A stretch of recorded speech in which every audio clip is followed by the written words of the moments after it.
وہ افغانستان جو ہمارا دوست تھا اور ہم اس کے دوست تھے اور امدادی تھے، انہوں نے ایک ملک تقسیم کرایا اور بڑی خونی تقسیم ہوئی، لاکھوں انسان مرے، کروڑوں انسان ادھر سے ادھر ہوئے، کس لیے؟ اسلام کے لیے۔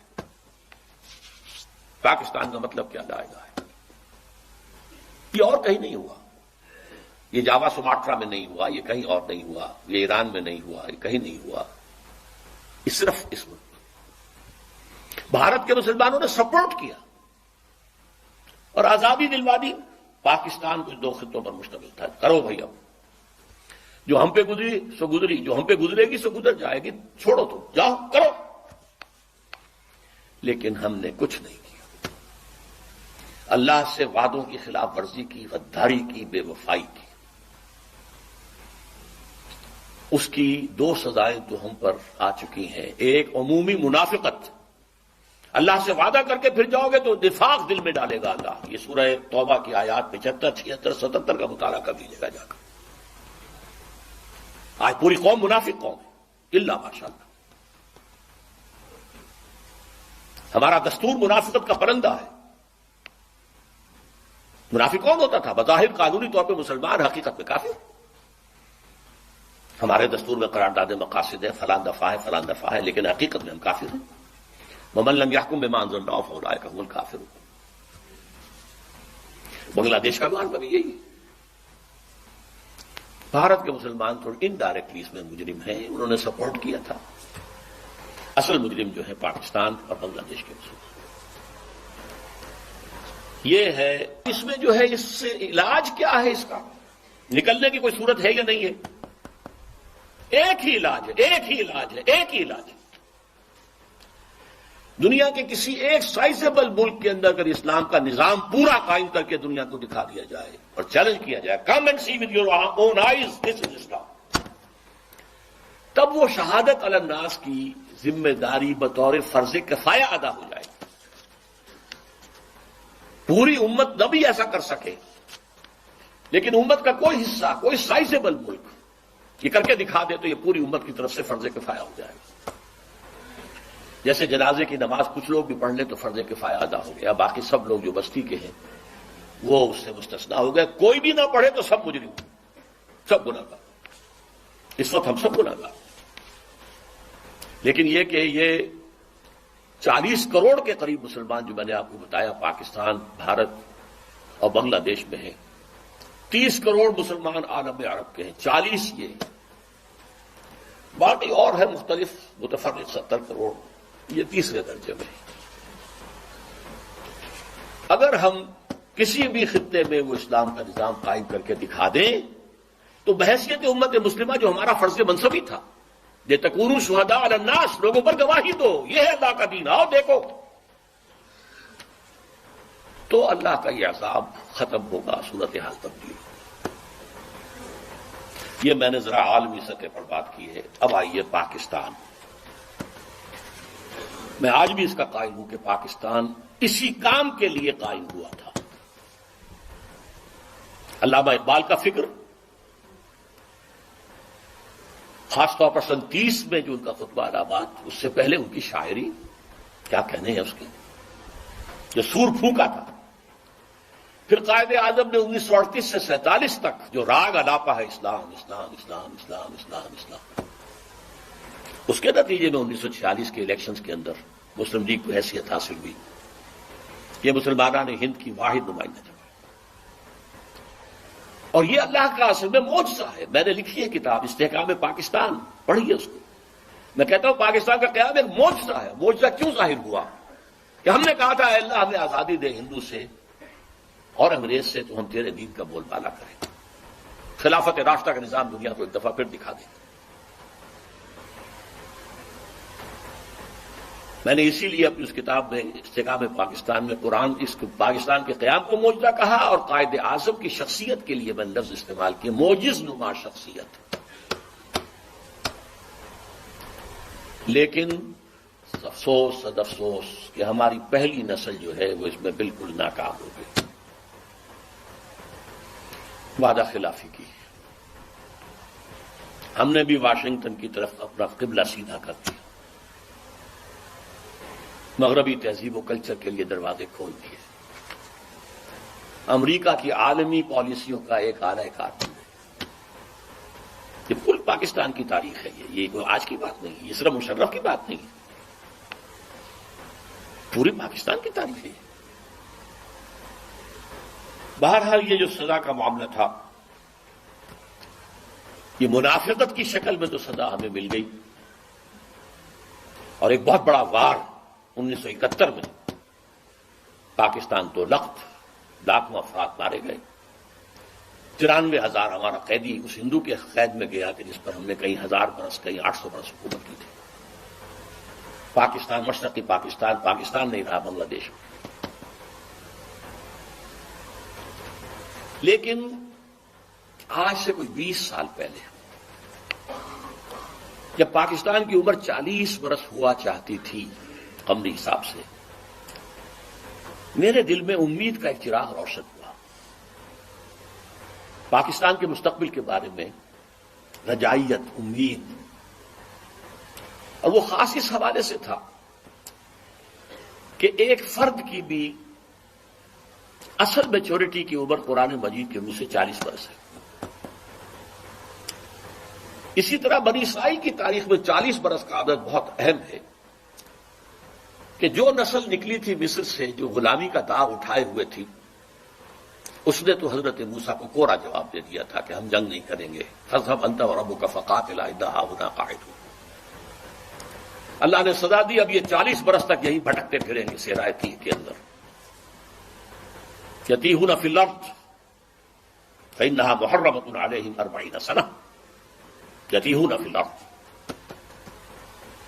لیکن 40 برس کے بعد ایک نئی نسل جو پیدا ہوئی، صحرا میں پلی بڑھی تھی، آزادی کی فضا میں سانس لے کر ابھری تھی، اس نے جنگ کی، یوشوا، حضرت یوشع علیہ السلام، یوشع بن نون، اور پھر ان کا دور شروع، کامیابی کا۔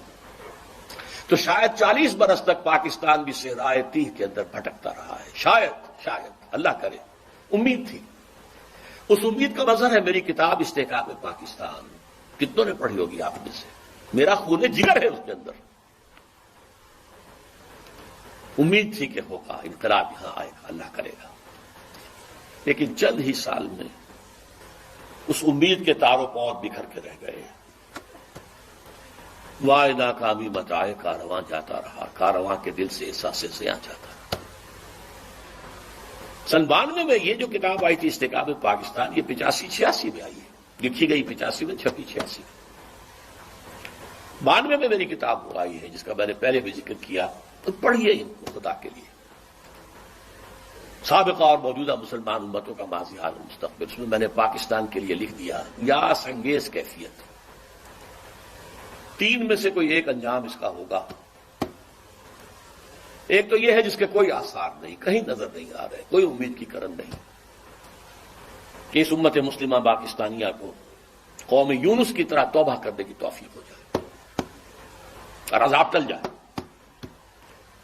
اللہ کی قدرت سے بعید نہیں، لیکن کوئی امید کے آثار نظر نہیں آ رہے، بہرحال ایک ممکنہ بات ہے۔ دوسرا یہ کہ کوئی بڑا جھٹکا لگے 1971 والا، اس کو ہم نے مغربی پاکستان میں محسوس نہیں کیا تھا، یہاں محسوس کر کے لوگ جاگ گئے، یہ بھی بڑی کامیابی ہوگی۔ اگر عثمانیوں پر کوہ غم ٹوٹا تو کیا غم ہے کہ خون 100,000 انجم سے ہوتی ہے سحر پیدا۔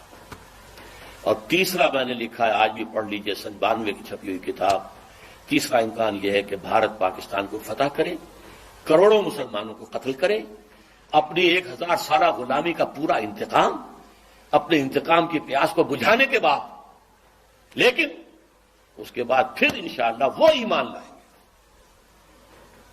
اور فتنہ تاتار کی تاریخ دوبارہ دہرائی جائے گی۔ کروڑوں مسلمان ان کے ہاتھوں قتل ہوا، کروڑوں، پھر اسلام نے انہیں فتح کر لیا، وہ مسلمان ہو گئے، اور پھر عظیم ترین مملکتیں پوری دنیا کے اندر ان ترکوں نے قائم کی، ترکان تیموری ہندوستان، ترکان صفوی ایران، اور ترکان عثمانی کی تو کیا بات ہے، اناطولیہ سے شروع ہو کر ترکی جو ہے اس کا بھی ایشیائی حصہ صرف ان کے پاس تھا، پھر جو ان کا فتوحات ہوئی ہیں، یورپ کا تقریباً آدھا مشرقی یورپ ان کے تحت تھا۔ ہے آیا فتنہ تاتار کے افسانے سے، پاسباں مل گئے کعبے کو صنم خانے سے۔ وہی جو قاتل تھے، سفاک تھے، پورے شہر کے لوگوں کی آبادی کو قتل کر کے اور ان کی گردنیں علیحدہ کر کے، ان گردنوں کو، سروں کو، سریوں کو جمع کر کے ایک پہاڑی کی شکل دے کر اس کے اوپر تخت جما کر ایک تاتاری وحشی سردار شراب پی رہا۔ چشمے فلک نے یہ منظر بھی دیکھے ہیں۔ بہرحال یہ تین جو آپشنز میں نے 92 میں کہے تھے آج بھی میری کتاب میں موجود ہے، انہیں پڑھ لیجیے۔ اور بدقسمتی ثم بدقسمتی ثم بدقسمتی، آج حالات اس سے بھی زیادہ دور جا چکے ہیں۔ آج سے 2 یا 2.5 سال پہلے میں نے یہ تقریریں کی تھی، تو آپ نے وہ بھی نہیں پڑھی ہوں گی۔ ایک تو عالمی سطح پر موجودہ عالمی حالات میں اسلام کا مستقبل، اور ایک پاکستان کے وجود کو لاحق خطرات و خدشات۔ حالانکہ اس کے لیے جو تقریر کا میں نے اشتہار دیا تھا اس میں عنوان کچھ اور تھا۔ کیا پاکستان کے خاتمے کی الٹی گنتی شروع ہو چکی ہے؟ ہاں، اس وقت مجھ پر خاصی مایوسی کا غلبہ ہے پاکستان کے مستقبل اور وجود کے بارے میں۔ 3 سال پہلے کی بات یوں کی تو قائم تھی، اس میں کوئی فرق نہیں پڑا۔ مانن پاکستان ختم ہو چکا ہے، ایک انڈیپینڈنٹ ساورن اسٹیٹ کی حیثیت نہیں رہی ہے۔ آپ اب اس وقت جو ہے امریکہ کے لے پالک ہیں۔ اللہ اللہ خیر سے شروع سے جو چیز چلی آ رہی تھی وہ اب اپنے کلائمیکس کو پہنچ چکی۔ بش صاحب کیا کر کے گئے ہیں؟ کشمیر بھول جاؤ، ذکر بھی نہیں، نہ انڈیا میں ذکر کیا نہ یہاں کیا۔ ابھی تمہیں اور بہت کچھ کرنا ہے۔ بھارت سے معاہدہ ہوا ہے، تم سے نہیں ہو سکتا، بھارت بہت بڑی ہے۔ آج سے کوئی 40 سال قبل میں بڑے بھائی کے ساتھ مشرقی پاکستان تھا، اس وقت 67-68 کی بات کر رہا ہوں، سیر کے لیے گئے تھے۔ میرے ایک ہمنام اسرار الحق صاحب وہاں پہ چیف انجینئر تھے پاک PWD کے، انہوں نے دعوت دی تھی، آپ میں یہاں ہوں، سیر کرا لوں۔ ڈھاکہ اور مختلف جگہیں، چٹاگانگ، چوٹوگرام جسے کہتے ہیں۔ وہاں ایک ملاقات میں اسرار الحق صاحب نے، وہ اب امریکہ جا چکے، وہیں کیا بات ہو گئی، پہنچی وہیں ایک خاک جہاں کا خبیر تھا۔ انہوں نے ایک جملہ کہا جس پر مجھے بہت پیش آیا تھا۔ جملہ سنیے، India is a very great country and Pakistan is only a nuisance to it. انگریزی دان لوگوں نے تو سمجھ لیا ہوگا۔ بھارت ایک بہت بڑا ملک ہے اور پاکستان اس کے لیے تھوڑی سی سرگرانی کا باعث ہے، بس ختم۔ آج یہ جملہ 100% آپ کے نگاہوں کے ساتھ، اگر آنکھیں بند کیے رکھیں تو اور بات ہے، اگر حالات کے رخ کو نہ پہچاننا چاہیں تو لگے رہے اپنے دھندوں میں، کاروبار میں، اللہ اللہ خیر سلام، ورنہ صورتحال یہ پیش آ چکی ہے۔ الٹی گنتی شروع ہو چکی ہے، لیکن اس سب کے باوجود ابھی امید کا چراغ میرا گل نہیں ہوا، مدھم پڑ گیا ہے، ٹمٹما رہا ہے۔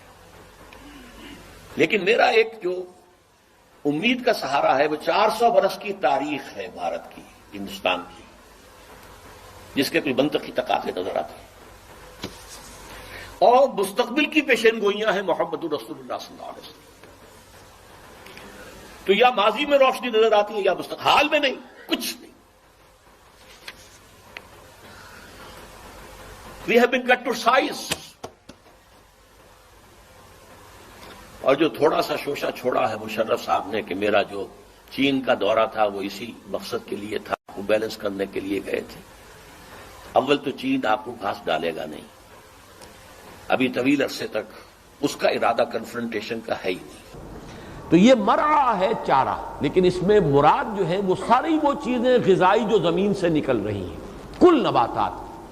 اگر گندم کی فصل ہے وہ بھی وہیں سے نکل رہی ہے، اگر چنے کا پودا ہے وہ بھی وہیں سے ابھر رہا ہے، اگر باغات ہیں وہ بھی وہیں سے نکلے ہیں۔ والذی اخرج المرعى فجعله غثاء احوا، پھر کر دیا اس کو، غثاء کہتے ہیں، عام 2 ترجمے اب یہاں پر کیے جا رہے ہیں، وہ ذرا نوٹ کر لیجئے۔ ایک تو کوڑا کرکٹ، جھاگ، غصا السیل کہتے ہیں، اگر کہیں سیلاب آتا ہے، بڑی تیز بارش ہوئی پہاڑوں کے اوپر اور وادیاں سالت اودیۃ بقدرہا، ہر وادی کے اندر جو ہے پانی کا اب ریلا چلا آ رہا ہے، تو جب پانی کا ریلا آتا تھا تو جو پہلے گند ہوتا تھا پڑا ہوا کوڑا کرکٹ، پہلے وہ اس کو ابھارتا ہے، اور آگے جو ہے اس کے، میں نے چونکہ بچپن میں یہ منظر دیکھا ہے، ہمارے ہاں حصار میں نہر تھی ایک، تو نہر جو ہے وہ ہمیشہ نہیں اس میں پانی آتا تھا، کچھ عرصے خشک رہتی تھی پھر پانی آتا تھا۔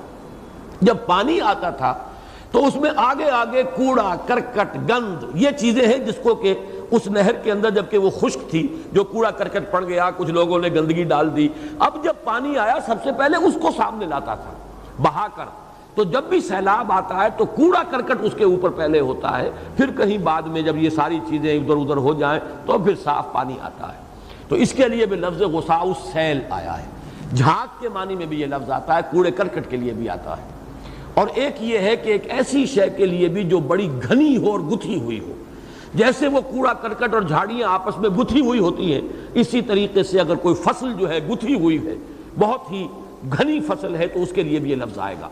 یہ میں عرض کر رہا ہوں کہ اکثر و بیشتر تو اس کا مفہوم لیا گیا ہے کوڑا کرکٹ، لیکن ایک رائے یہ بھی ہے، اور ہمارے متقدمین میں سے امام فرا جو لغت کے بہت بڑے امام ہیں، امام ابو عبیدہ جو بہت بڑے لغت کے امام ہیں، ان کی بھی رائے یہ ہے، عام رائے سے ہٹ کر، کوڑا کرکٹ نہیں بلکہ فصل باغ، اور اسی طریقے سے مولانا فراہی اور مولانا اصلاحی ان دونوں کی رائے بھی یہ ہے کہ اس سے مراد کوڑا کرکٹ نہیں ہے، بلکہ وہ سبزہ پہلے زمین میں ظاہر ہوا اور پھر وہ اتنا اپچا، اتنا نمایاں ہوا، گتھ گئے پودے ایک دوسرے کے اندر، اور وہ ایسے ہو گئے کہ جیسے باہم پیوست ہو جائیں، گھنا باغ، گھنی جو ہے اس کے اندر پیداوار ہوئی ہے، بڑا گھنا سبزہ ہے۔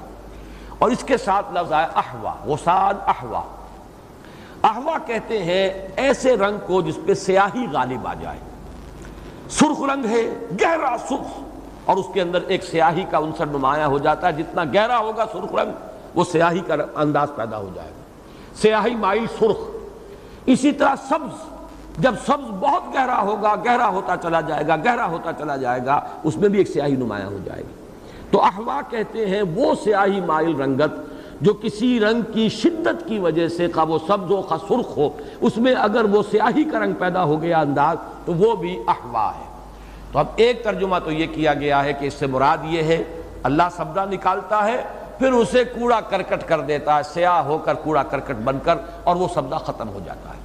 یہ مفہوم قرآن مجید میں بار بار آیا ہے، اور آیا ہے بعث بعد الموت کے لیے، کہ تم دیکھتے نہیں بارش برستی ہے اور زندگی کے آثار، سبزہ ہے، رویدگی ہے، رونق ہے، بہار ہے، پھر وہی سبزہ جو ہے مرجھا جاتا ہے، پیلا پڑ جاتا ہے، پھر وہ سیاہ ہو کر اور کوڑا کرکٹ ہو کر پاؤں تلے روندا جاتا ہے، چورا چورا ہو جاتا ہے۔ اسی طریقے سے تم بھی، جوانی بھی تم پر آئی ہے، شدت بھی ہے، بڑھاپا بھی آئے گا، اور تم چورا چورا ہو کر جبکہ تمہیں آ دبوچے گی، زمین میں دفن کر دیے جاؤ گے، پھر تم اسی طریقے سے جیسے کہ وہ سبزہ پاؤں تلے روندا جاتا ہے، تمہاری بھی قبریں کتنی دیر تک رہتی ہیں، بار ہموار ہو جاتی ہیں، لوگ چلتے پھرتے ہیں قبروں کے اوپر۔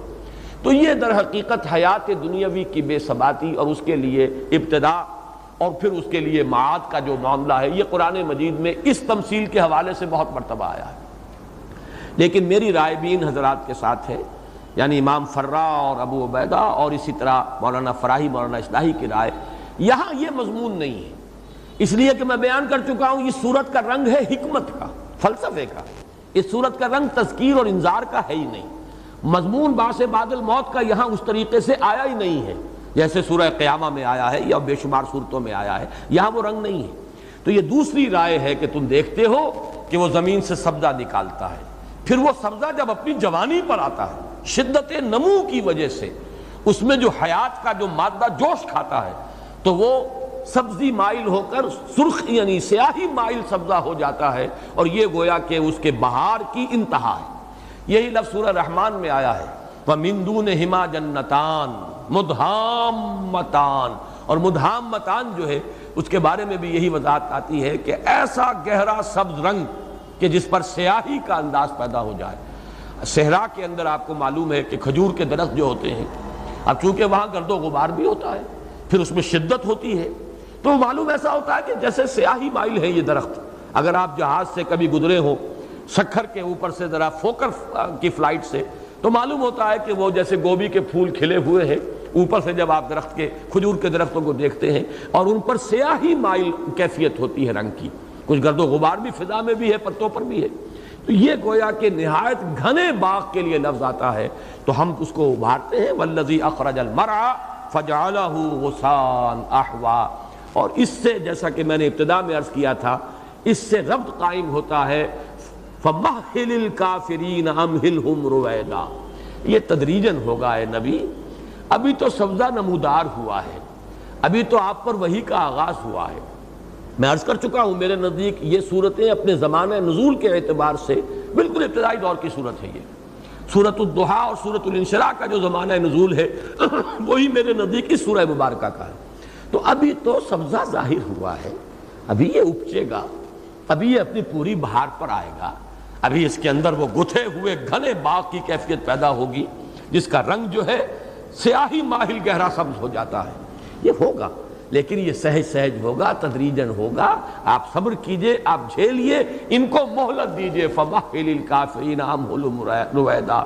تو جیسے اللہ تعالیٰ کی تخلیق میں ایک تدریج ہے، الذی خلق فسوی والذی قدر فہدی، اس کی ہدایت کے بھی مدارج ہیں، مراحل ہیں، اس کے بھی درجات ہیں، اسی طرح تقدیر کے بھی درجے ہیں، نوعی تقدیر بھی ہے اور انفرادی تقدیر بھی ہے، اسی طریقے سے یہ ہدایت کا عمل جو ہے یہ بھی دفعتاً ہو جانے والا نہیں ہے، بلکہ یہ جیسے سبزہ نمودار ہوتا ہے، وقت لگتا ہے اسے اپنی پوری شدت کو پہنچنے پر، اسی طریقے سے یہ جو سبزہ ہے، یہ جو رویدگی ہے، یہ جو بہار آ رہی ہے وحی کی بہار، یہ بھی رفتہ رفتہ آئے گی، تدریجاً آئے گی، سہج سہج آئے گی، اس کے لیے آپ کو تحمل کی بھی ضرورت ہے اور اس کے لیے آپ کو صبر کی بھی ضرورت ہے۔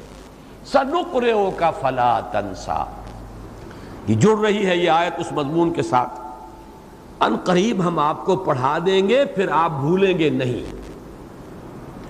اس میں بھی حضور کی ایک اجلت پسندی ہے جو اس آیت کے پس منظر میں ہے۔ حضور پر جب قرآن مجید کی وحی نازل ہوتی تھی آپ جلدی جلدی اپنی زبان کو حرکت دیتے تھے تاکہ یاد کر لیں، جس سے سورہ قیامہ میں بھی آپ کو روکا گیا، لا تحرک بہ لسانک لتعجل بہ، اے نبی اپنی زبان کو اس قرآن کے ساتھ تیزی سے حرکت نہ دیجئے کہ جلدی سے اسے یاد کر لیں، اور جیسے پہلا سبق یاد ہوگا تو اگلا ملے گا، اگلا سبق یاد ہوگا تو آگے ملے گا، جیسے کہ ایک ہونہار شاگرد جو ہے وہ اپنی محنت بذل سعی کرتا ہے، کس لیے؟ تاکہ استاد مجھے اگلے سبق کا اہل سمجھے، وہ سبق میں پکا لوں گا، یاد کر لوں گا تو پھر اگلے سبق کا میں اہل ہوں گا، پھر اگلا سبق ملے گا۔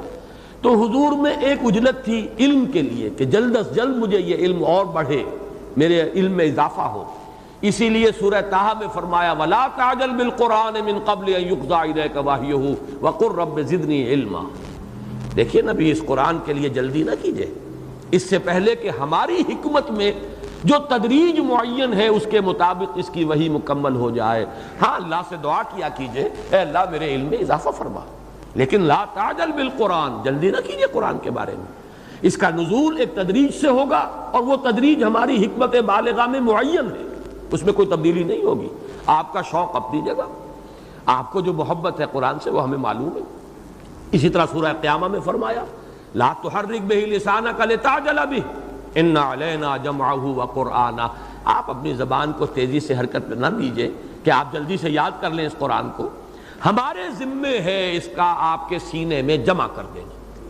اس میں ایک شفقت بھی ہے حضور پر کہ آپ یہ مشقت جھیلیے ہی نہیں، ہمارے اپنے ذمہ ہم نے لے لیا ہے، آپ کے سینے میں ہم اسے جمع کر دیں گے۔ ان علینا جمعہ وقرآنہ فاذا قرأناہ فاتبع قرآنہ، اس کی تفصیل میں سورہ قیامہ کے درس میں بیان کر چکا ہوں۔ یہاں صرف یہ نوٹ کیجئے کہ گویا کہ اس مضمون کا سر آغاز یہ آیت ہے، سب سے پہلے یہ مضمون اجمالاً آیا سنقرئک فلا تنسیٰ، اے نبی ہم پڑھائیں گے، آپ مطمئن رہیں، آپ خاطر جمع رکھیں، ہم پڑھائیں گے آپ کو، اور ایسے پڑھائیں گے کہ آپ کبھی نہیں بھولیں گے، فلا تنسیٰ۔ اس میں ذرا تفسیری اعتبار سے نوٹ کر لیں کہ ایک رائے یہ بھی ہے کہ فلا تنسیٰ سین کے زبر کے ساتھ ہے، اصل میں یہ الف کا اضافہ کیا گیا ہے فواصل، جنہیں ہم قوافی کہتے ہیں، شعر میں قافیہ ہوتا ہے، قرآن مجید چونکہ شعر نہیں ہے لہذا قافیے کے لفظ کا اطلاق مناسب نہیں ہے، بلکہ فواصل، آیات کے جو آخری جو ہیں الفاظ ان میں ایک مناسبت ہوتی ہے، صوتی آہنگ ہوتا ہے، اس آہنگ کے لیے اس کو تنسا کر دیا گیا کہ آپ نہیں بھولیں گے۔ یہ فعل مضارع ہو گیا اور یہ گویا کہ کلام خبریہ ہو گیا۔ لیکن ایک رائے ہے، مجھے اس سے اختلاف ہے لیکن میں بیان کر رہا ہوں کہ یہ بھی رائے ہے کہ یہ اصل میں فلا تنسا ہے، یہ فعل نہیں ہے۔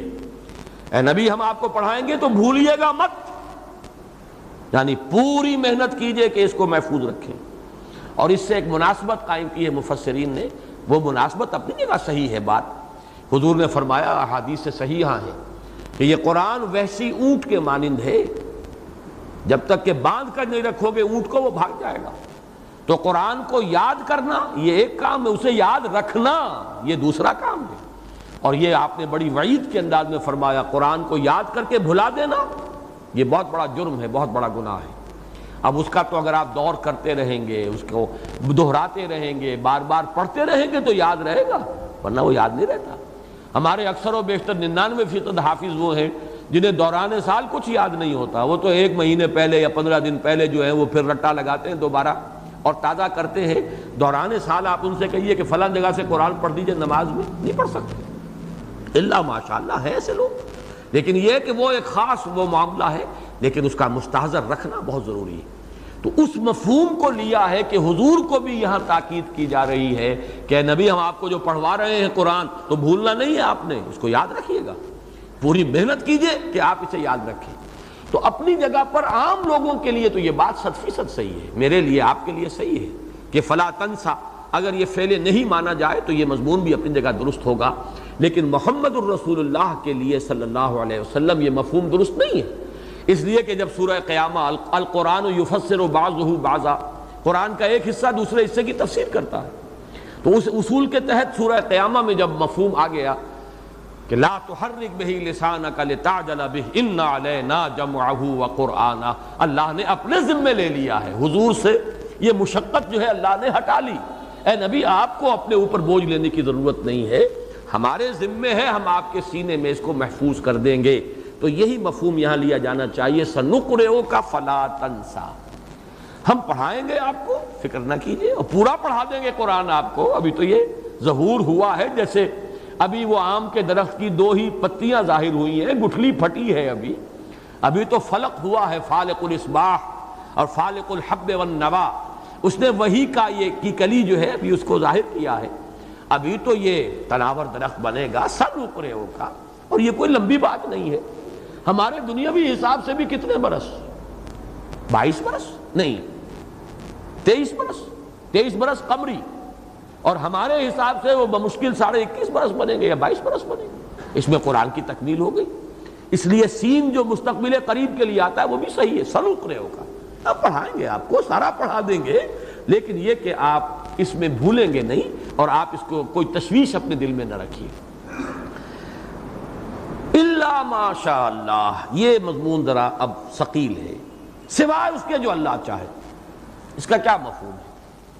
بظاہر الفاظ جسے ہم مفہوم مخالف کہتے ہیں، اس کی روح سے تو اس کا مطلب یہ نکلتا ہے کہ گویا کہ قرآن کا کوئی حصہ حضور بھول بھی گئے، یا اس کا کوئی امکان تھا کہ حضور بھول جائیں۔ سنقرئک فلا تنسا، یہ تو ایک کیٹیگوریکل سٹیٹمنٹ ہے، ہم پڑھائیں گے آپ کو پھر آپ نہیں بھولیں گے، الا ماشاء اللہ، اس کا مطلب یہ کہ ایک امکان پیدا ہو گیا کہ کوئی شے آپ بھول بھی سکتے ہیں۔ یہ جو الا ماشاء اللہ ہے، اس کی توجیہ کیا ہوگی؟ میرے نزدیک جو راجح جو توجیہ ہے اس کی، جو زیادہ میرے نزدیک قابل ترجیح ہے، وہ تو یہ ہے کہ یہ صرف اللہ تعالیٰ کی قدرت کاملہ کے اظہار کے لیے آیا ہے، اور اس کی میں مثالیں ابھی دوں گا۔ اس سے لازم نہیں آتا کہ کوئی شے حضور کے یہاں پہ بھولنے کا اس بات کیا جا رہا ہو کہ ہاں جو ہم چاہیں گے بھلا دیں گے، یا یہ کہ سوائے اس کے جو اللہ چاہے گا وہ آپ بھول جائیں گے، باقی آپ نہیں بھولیں گے۔ جو اللہ چاہتا ہے کہ آپ نہ بھولیں، ظاہر بات ہے آپ نہیں بھولیں گے۔ گویا کہ آپ کی مشقت پر دار و مدار نہیں ہے، اللہ کی مشیت پر دار و مدار ہے۔ لیکن یہ کہ اصل میں یہ ہوتا ہے، جس کی مثالیں میں آپ کو دوں گا، یہ در حقیقت صرف اللہ کی مشیت مطلقہ، ہر مشیت پر اللہ کی مشیت غالب ہے، کوئی کچھ نہیں چاہ سکتا جب تک کہ اللہ نہ چاہے۔ وما تشاؤون الا ان یشاء اللہ، تمہارے چاہے کچھ نہیں ہو سکتا جب تک کہ اللہ نہ چاہے۔ یا اس کا یہ مفہوم بھی بعض حضرات نے لیا ہے، یہ میں سورۃ الدہر میں بیان کر چکا ہوں تفصیل سے، اب مزید وضاحت کا یہاں امکان نہیں ہے۔ تم چاہ بھی نہیں سکتے جب تک کہ اللہ نہ چاہے، یہ بھی اس کا ایک لفظی ترجمہ تو ہے۔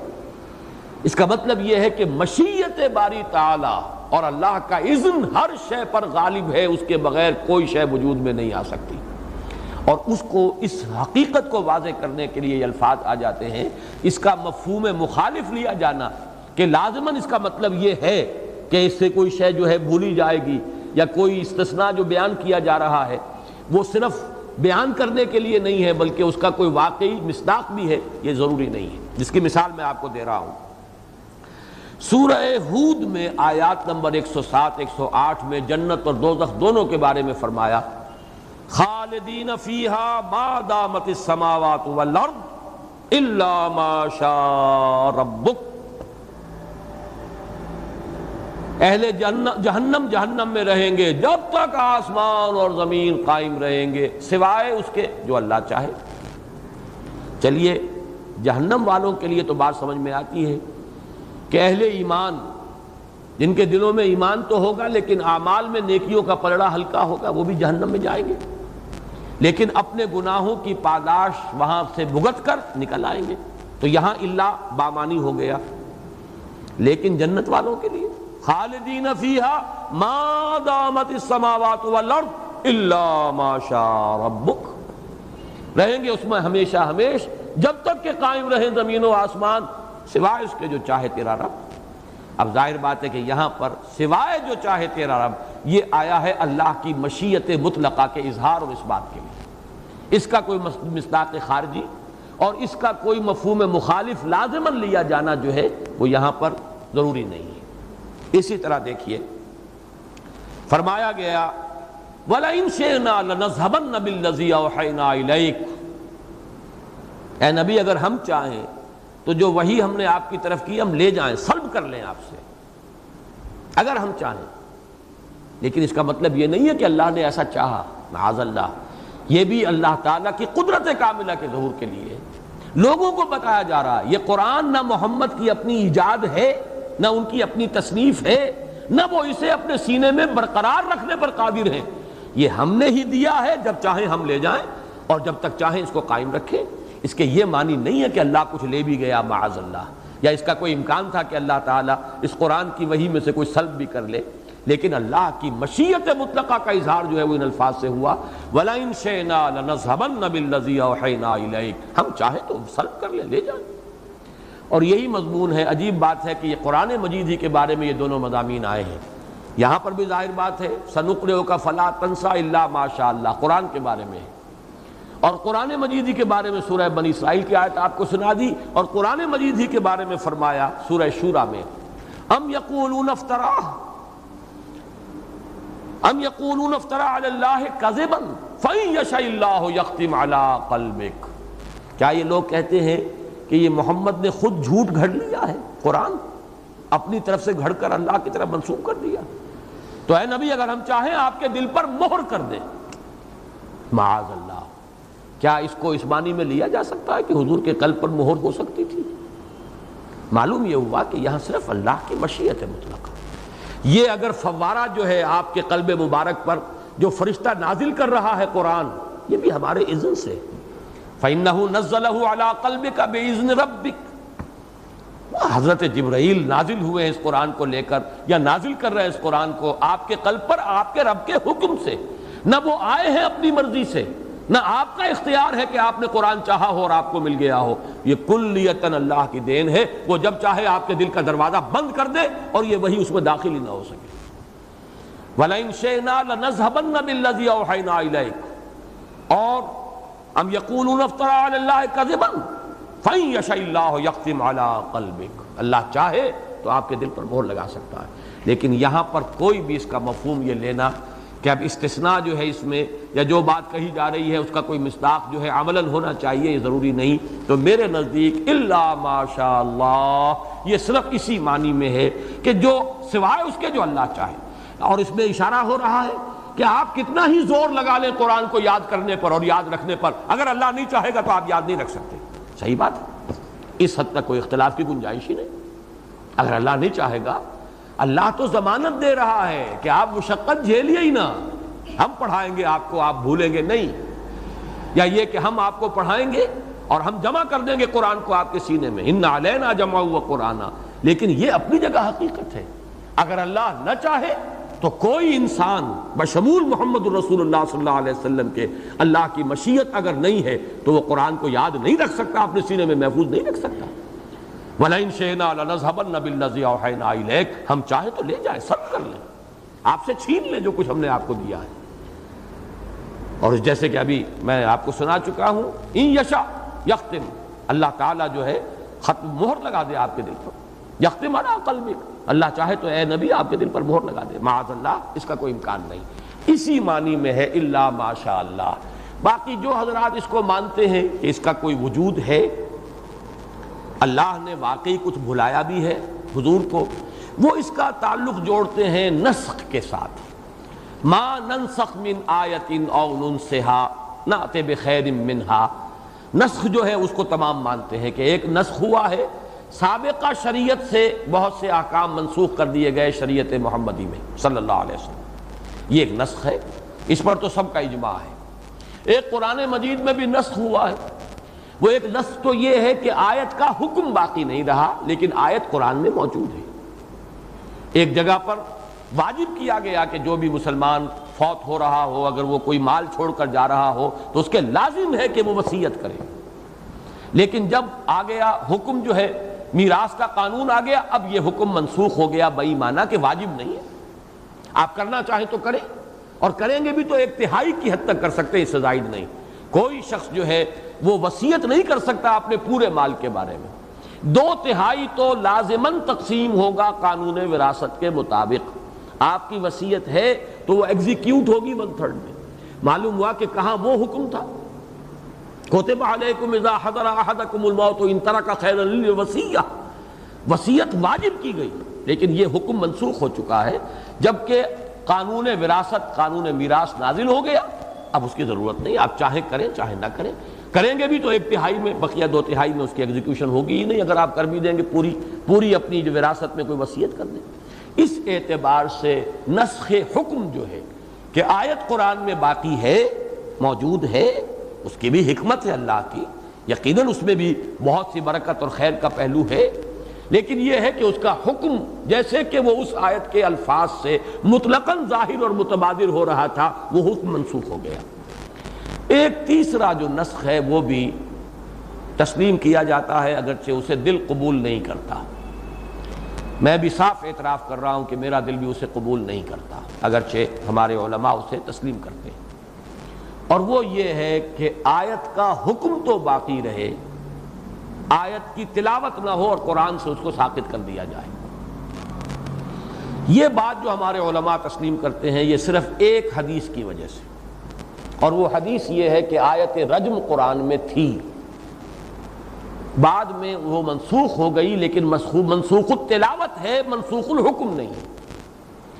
میں رجم کا شدت سے قائل ہوں، میں اسے حد شرعی مانتا ہوں، میں تسلیم کرتا ہوں کہ وہ سنت رسول سے ثابت، اجماع امت سے ثابت، لہذا وہ حد شرعی ہے، لیکن یہ بات کہ آیت قرآن میں تھی وہ منسوخ ہو گئی اس حدیث کی وجہ سے جو حضرت عمر سے مروی ہے، اور حدیث سند کے اعتبار سے قوی ہے کہ قرآن میں آیت تھی اور ہم اس کی تلاوت کرتے تھے، بعد میں جو ہے یہ منسوخ التلاوت ہے، منسوخ الحکم نہیں ہے، اس کو میرا ذہن، میرا دل تسلیم نہیں کرتا۔ اس حدیث کو میں مانتا ہوں کہ وہ صحیح حدیث ہے، لیکن اصل مسئلہ کیا ہے؟ توجیہ ہے۔ اس حدیث میں قرآن سے مراد تورات ہے، قرآن نہیں ہے، اور قرآن مجید سے میں ثابت کرتا ہوں کہ تورات پر بھی لفظ قرآن کا اطلاق ہوا ہے۔ وَقَالُوا لَن نُؤْمِنَ بِهَذَا الْقُرْآنِ وَلَا بِالَّذِي بَيْنَ يَدَيْهِ، وہ کہتے تھے نہیں مانیں گے، نہ ہم اس قرآن کو مانیں گے، نہ اس قرآن کو کہ جو اس سے پہلے موجود ہے۔ تو تورات پر بھی لفظ قرآن کا اطلاق خود قرآن سے ثابت ہے۔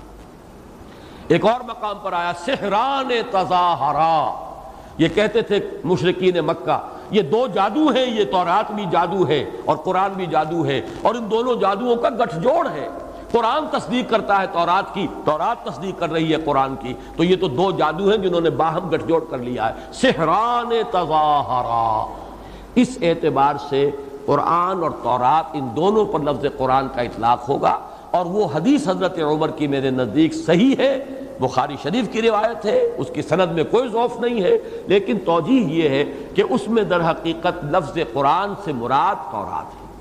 چنانچہ یہ دوسری احادیث سے اس کی کورابوریشن ہوتی ہے، توثیق ہوتی ہے کہ جب مقدمہ پیش ہوا تھا یہودیوں کا حضور کی عدالت میں، اور وہ یہ چاہتے یہ تھے کہ ہمارے ہاں تو اس کی سزا جو ہے شادی شدہ کوئی تھا جوڑا جس نے کہ زنا کر لیا تھا، یہود میں سے تھے وہ اونچے لوگ، بچانا چاہتے تھے اپنے ان اونچے لوگوں کو، تو انہوں نے کہا چلو محمد کے ہاں چلو صلی اللہ علیہ وسلم، ان کے ہاں تو یہ رجم کی آیت ہے نہیں قرآن میں، چلو ان سے طے کراتے ہیں۔ انہیں توقع تھی کہ بچاؤ ہو جائے۔ حضور نے فرمایا تمہارے ہاں اس کا کیا حکم ہے؟ کچھ لا علمی کا اظہار کیا۔ حضور نے فرمایا لاؤ تورات اور پڑھو، تو جہاں تورات کا نسخہ بھی لے آئے لیکن جہاں آیت رجم تھی اس کے اوپر ہاتھ رکھ لیا۔ حضور نے فرمایا اٹھاؤ ہاتھ اپنا، اور وہ آیت نکل آئی۔ آپ نے فرمایا یہ حکم ہے اور میں اسی کا حکم دیتا ہوں اور رجم کر رہا ہوں میں۔ ان دونوں کو آپ نے رجم کروایا، اور آپ نے فرمایا اے اللہ میں نے تیری شریعت کا وہ حکم جو انہوں نے مار دیا تھا، ختم کر دیا تھا، آج میں نے زندہ کر دیا ہے۔ تو یہ اصلاً تورات کا حکم ہے، لیکن اس کو باقی رکھا گیا ہے، اور اس کو شریعت محمدی صلی اللہ علیہ وسلم میں ہمارے ہاں وہ سنت رسول پر مبنی ہے، یہ نہیں کہ وہ در حقیقت قرآن مجید کی آیت تھی۔ تو صرف اس ایک حدیث کی توجیہ کے لیے جہاں تک میرا علم ہے علماء کرام نے نسخ کی یہ تیسری شکل بھی مانی ہے۔ پہلی شکل متفق علیہ، نسخ کے معنی کیا ہے؟ تورات کے احکام قرآن میں ساقط کر دیے گئے، یہ نسخ ہے۔ شریعت موسوی کے احکام شریعت محمدی میں منسوخ ہو گئے، یہ نسخ ہے۔ ما ننسخ من آیت او ننسها نأت بخیر منها، اور یہ سورہ بقرہ میں آیا بھی ہے، یہود سے خطاب کے ضمن میں یہ آیت آئی ہے، اور اس سے مراد یہی ہے کہ تمہاری شریعت کے بہت سے احکام شریعت محمدی میں تبدیل کر دیے گئے۔ دوسرا نسخ وہ ہے کہ قرآن کے اندر آیات موجود ہیں لیکن ان کا حکم یا مطلقاً یا یہ ہے کہ جزوی طور پر وہ حکم منسوخ ہو چکا ہے۔ اور تیسرا نسخ یہ ہے جو میں نے عرض کیا ہے کہ ہمارے علماء اس کو مانتے ہیں، لیکن میرا ذہن میرا دل اسے تسلیم کرنے کو تیار نہیں، کہ قرآن کی کوئی آیت بالفعل تھی اور وہ منسوخ التلاوت ہو گئی پھر بھی وہ اس کا حکم باقی ہے۔ یہ بات جو ہے اس کے لیے کوئی عقلی منطقی دلیل سامنے نہیں آتی۔ اس بات کے لیے تو عقلی دلیل ہے کہ تدریجاً احکام نازل ہوئے، پہلے ایک حکم آیا، پھر یہ کہ اس کے بعد اس سے بہتر شکل آ گئی۔ پہلے شراب کے بارے میں صرف یہ فرمایا کہ اس میں کچھ نفع کا پہلو بھی ہے، گناہ کا پہلو بھی ہے، لیکن گناہ کا پہلو جو ہے نفع کے پہلو سے بڑھ کر ہے، اسمہما اکبر من نفعہما، شراب اور جوئے کے بارے میں بس اتنی سی بات ختم کر دی۔ پھر آگے چل کر حکم آیا دیکھو جب شراب کے نشے میں ہو تو نماز کے قریب مت جانا، ولا تقربوا الصلاۃ وانتم سکارى، اب بھی شراب کو حرام نہیں کیا۔ پھر وہ سورہ مائدہ میں آیات آ گئی کہ یہ نجس ہے، من عمل الشیطان ہے، شراب بھی اور جوا بھی، فاجتنبوہ، اس سے باز رہو، ہٹو اس سے، دور ہو جاؤ اس سے، فہل انتم منتہون، اب بات آتے ہو کہ نہیں آتے، یہ آخری حرمت آ گئی۔ تو یہ تدریجی احکام آئے تو ظاہر بات ہے کہ پچھلی آیات جو ہیں وہ منسوخ الحکم ہو گئی، کہ اب ان سے کوئی شخص نتیجہ نہیں نکال سکتا دیکھو قرآن میں لکھا ہے شراب پی کے نماز نہ پڑھو، تو اس کا مطلب ہے شراب پینا تو جائز ہے، صرف نماز نہ پڑھنا ہے شراب کی حالت میں، نشے کی حالت میں، تو یہ اس کا استدلال نہیں کیا جا سکتا، اس لیے کہ یہ آیت اس اعتبار سے منسوخ ہو چکی ہے۔ تو یہ دلیل جو ہے اس کی موجود ہے۔ بہرحال یہ ساری بحث میں نے اس لیے کی ہے اس وقت کہ یہ جو فرمایا کہ سنقرئک فلا تنسى الا ما شاء اللہ، اس میں جہاں تک میرا ذاتی رجحان ہے وہ تو یہ ہے کہ یہ محض اللہ تعالیٰ کی مشیت اور اس کے اختیار مطلق کے اظہار کے لیے الفاظ آئے ہیں، جیسے سورہ ہود میں، جیسے سورہ بنی اسرائیل میں، جیسے شورا میں۔ اس کا کوئی بھی مصداق خارجی ہونا ضروری یہ لازم نہیں ہے، یہ مفہوم مخالف جو ہے یہ یہاں صحیح نہیں ہوگا کہ واقعتاً اس کا نتیجہ نکلتا ہے کہ کوئی شے بھلائی گئی اللہ کو، اللہ کی طرف سے حضور کو۔ لیکن جن حضرات نے اس کو مانا ہے وہ پھر اس کا تعلق جوڑتے ہیں نسخ کے ساتھ۔ نسخ جو ہے تورات کا منسوخ ہونا، شریعت محمدی میں اس کے احکام کا منسوخ ہو جانا، یہ سب کے نزدیک متفق علیہ ہے۔ اب یہ بھی جان لیجیے جو میں نے شعر بارہا آپ کو سنایا ہے، اس حقیقت کو آج سے سینکڑوں سال پہلے کس خوبصورتی سے شیخ سعدی نے بیان کیا۔ آدمی زیادہ ترفع معجون از فرشتہ سرشتہ وز حیوان، یہ آدم ذات جو ہے یہ عجیب مرکب وجود کا حامل ہے، اس میں فرشتہ بھی موجود ہے اور حیوان بھی موجود ہے۔ روح جو ہے اس سے آپ کہہ سکتے ہیں فرشتے کی بہن ہے، ان کا مادہ تخلیق ایک ہی ہے۔ نور، ملائکہ بھی نور سے پیدا کیے گئے اور ارواح انسانیت۔ اس اعتبار سے آدمی زیادہ طرفہ معجون ہے، فرشتہ فرشتہ بس ہے۔ اور ایک اور شاعر نے کہا ہے بہت خوبصورت انداز میں، روح کے بارے میں کہہ دیں یا اس کو کسی اور طرف بھی لے جایا جا سکتا ہے، اس کو ابھی جانا نہیں چاہتا۔ جان نہاں در جسم او در جان نہاں، اے نہاں اندر نہاں اندر نہاں۔ جان ہمارے جسم میں چھپی ہوئی ہے، کہا دیکھی کسی نے؟ موت کے وقت نکلتے دیکھا اس کو؟ کہا ہم نے ڈسیکشن کی تھی میڈیکل کالج میں فرسٹ ایئرس میں، تو ہمیں تو کہیں جان جو ہے پتہ نہیں چلا کہاں ہوتی ہے جان۔ آج بھی آپ اناٹومی کی کتابیں پڑھ جائیے، موٹی موٹی فزیولوجی پڑھ جائیے، جان کا کچھ پتہ نہیں کہاں ہوتی ہے۔ جان صرف ایک کیفیت کا نام ہے اور اس کا جسم سے علیحدہ کوئی تصور نہیں، کوئی وجود ہی نہیں۔ سمجھ رہے ہیں بات؟ جان جسم کی ایک کیفیت کا نام ہے اور جسم کے علاوہ اس کو کوئی وجود نہیں۔ روح ایک بالکل انڈیپینڈنٹ شخص، اس کا اپنا مستقل وجود ہے، اس کا اپنا تشخص ہے، اس کا مادہ تخلیق اور ہے۔ یہ جسد مٹی سے آیا ہے، روح آسمان سے، اللہ کے پاس سے آیا ہے، زمین و آسمان کا فرق۔ تو شاید کہہ رہا ہے کہ جان نہاں در جسم، جان جو ہے ہماری جسم میں پنہاں ہے، چھپی ہوئی ہے۔ او در جان نہاں، اس جان کے اندر ایک اور جان ہے، وہ روح ہے۔ اے نہاں اندر نہاں اندر نہاں، اے وہ شے جو چھپی شے کے اندر چھپی ہوئی۔ اچھا اب دیکھیے ہمیں اس حیوانی وجود کو اللہ نے علم کے حصول کے کیا ذرائع دیے۔ آنکھ سے دیکھو، کان سے سنو، چکھو، سونگو، ٹچ کرو، ان کو کہتے ہیں 5 حواس خمسہ۔ ان حواس خمسہ سے جو معلومات فراہم ہوئی، یہ یہاں پر ہمارے اس کھوپڑی کے اندر ایک کمپیوٹر، اور بہت بڑا کمپیوٹر ہے، تو اتنا سا آج کل آپ کو معلوم ہے چھوٹے چھوٹے کمپیوٹر آ رہا ہے۔ یہ کمپیوٹر پروسیس کرتا ہے اس ڈیٹا کو، یہ دیکھا تھا، اس وقت یہ دیکھا تھا، پھر میموری میں ڈال دیتے ہیں۔ کمپیوٹر میں میموری ہے، پھر وقت آئے گا تو دوبارہ ریفر کریں گے، اس میموری کو نکالیں گے، کوئی نئی بات دیکھی ہے پھر اسے ٹیلی کریں گے، کیا فرق نظر آیا یہ نیا نکالیں گے۔ یہ ہے جو انسانی علم، حیوانی علم ہے۔ یہ سارے فنکشن چھوٹے سے چھوٹے حیوان کے اندر موجود ہیں۔ ہاں کمیت کا فرق ہے، انسان کے ہاں یہ بہت بلند ہے، ایوولوشن ٹری کے ٹاپ پر کھڑا ہے، وہ حیوانات کے اندر ہے، لیکن اب درجہ بدل گئی۔ میں نے تو خود چکے یہ کیا تھا ایک تجربہ۔ ایک روز میں نے دیکھا کہ ایک کیڑا چل رہا ہے، وہ کیڑا جس کے اوپر بہت بال سے ہوتے ہیں، اور وہ یہ ہے کہ اندیشہ ہوتا ہے کہ آپ سے کہیں کھال سے مس کرے گا تو وہ خارش ہو جائے گی، الرجی، وہ جا رہا ہے۔ میں نے اس کے آگے ایک تنکا رکھا، وہ رکا، پھر اس نے اپنی ڈائریکشن موڑ لی۔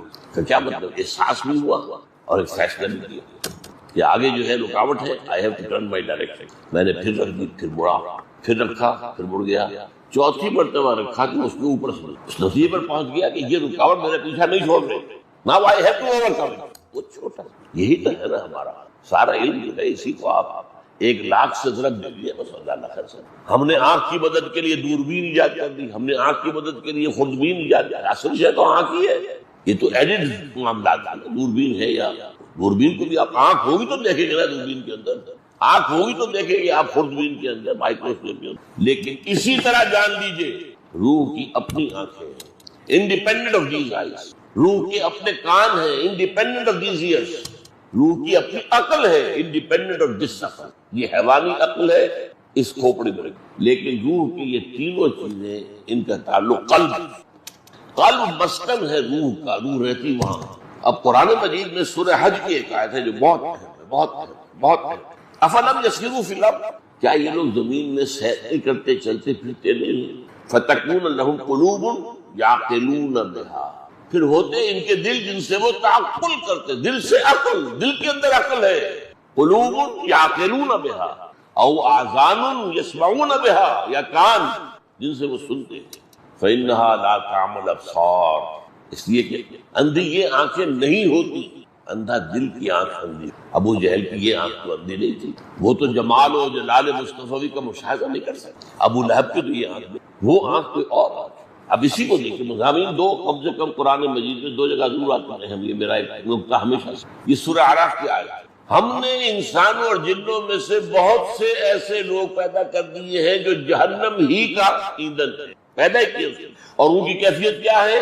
لہم قلوب لا یفقہون بہا، ان کے پاس دل ہے لیکن تفکر نہیں کرتے، غور نہیں کرتے، سوچتے نہیں. لہم قلوب لا یفقہون بہا ولہم اعین لا یبصرون بہا، ان کی آنکھیں ہیں پر دیکھتے نہیں. ولہم آذان لا یسمعون بہا، ان کے کان ہیں لیکن سنتے نہیں. اولئک کالانعام بل ہم اضل، وہ تو چوپایوں کے مانند ہے بلکہ ان سے بھی گئے. دیکھیے یہ آنکھیں میری بھی ہیں تو گدھے کی بھی ہے، کتے کی بھی ہے، گھوڑے کی بھی ہے، بلی کی بھی ہے. بعض سے حیوانوں کی آنکھیں ہم سے بہت تیز ہیں، بہت سے حیوان اندھیرے میں بھی دیکھتے ہم نہیں دیکھتے. یہ جو عقاب قسم کی جو ہے پرندوں کے اندر شکاریوں کی اتنی نگاہ تیز ہے، بہت بلند زمین پر پڑی ہوئی سوئی کو بھی دیکھتے. ان کی بھی آنکھیں ہماری بھی ہیں، ان کے امکان ہے ہمارے بھی ہیں، ان کی بھی عقل ہے ہماری بھی عقل ہے. لیکن انسان ہونے کے ناطے ہمیں جو چیز دی گئی تھی وہ روح تھی. روح کے ذرائع ہے، روح کا قلب، وہ اس کی عقل ہے، روح کی آنکھ ہے، روح کے کان ہے. اسی لیے کہا ہے اقبال نے دم چیز قیامت شنیدی نشن. دیکھو تم جب سانس لیتے ہو یہ کیا ہے؟ یہ پیغام ہے، تم سنتے ہو کہ نہیں سنتے؟ ہر سانس بتا رہا ہے کہ اس کے ساتھ وابستہ ہے زندگی. یہ جب بند ہوا دم چیز قیامت شنیدی نہ شنیدی در خاک تو یک جلوہ آمیخت نہ دیدی. تیری مٹی ہی میں ایک جلوہ بھی ہے، نور بھی ہے، دیکھتے نہیں ہو. دیدن دیگر آموز سنیدن دیگر آموز، اور دیکھنا سیکھو. اس آنکھ سے دیکھنا تو کتے کو بھی آیا، بلے کو بھی آیا، تو بھی دیکھ لیتا ہے کار آ رہی ہے بچ جاتا ہے. دیدن دیگر آموز، انسان کا دیکھنا دیکھو اور وہ ہوگا روح کا. انسان کا سننا سنو اور وہ ہوگا روح کا. اچھا اب اگلی بات سمجھیے، یہ جو دو وجود ہیں ان کی سورسز ایبسولوٹلی ڈفرنٹ، بلکہ یہ سمجھیے متضاد.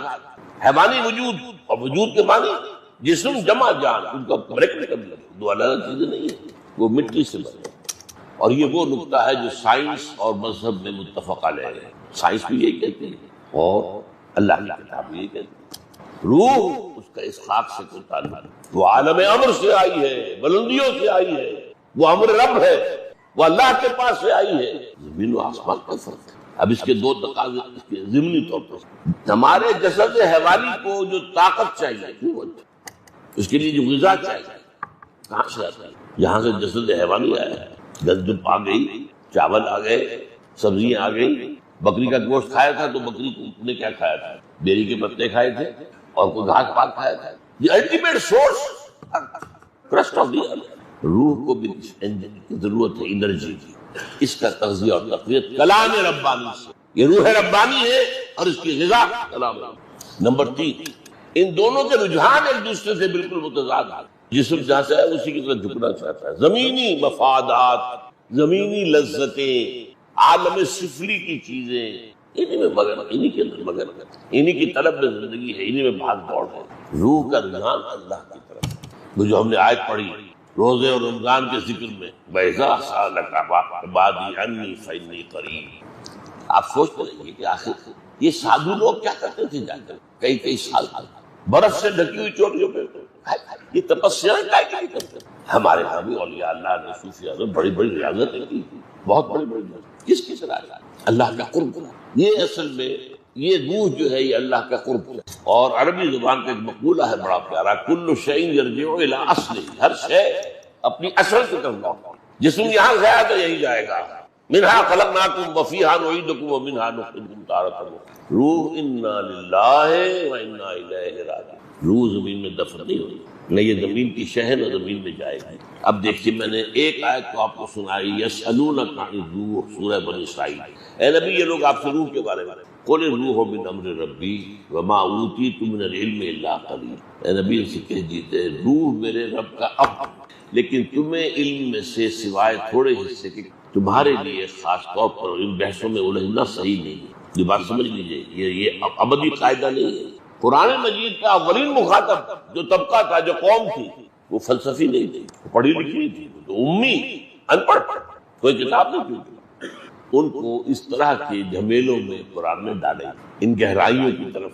اب جیسے کہ ایک آیت ہے سورہ حدید کی، هو الاول والآخر والظاہر والباطن. سوچتے رہیے امام راضی کھڑا ہوا ہے، معلوم ہوتا ہے کہ سخت دہشت زدہ دہشت ہے.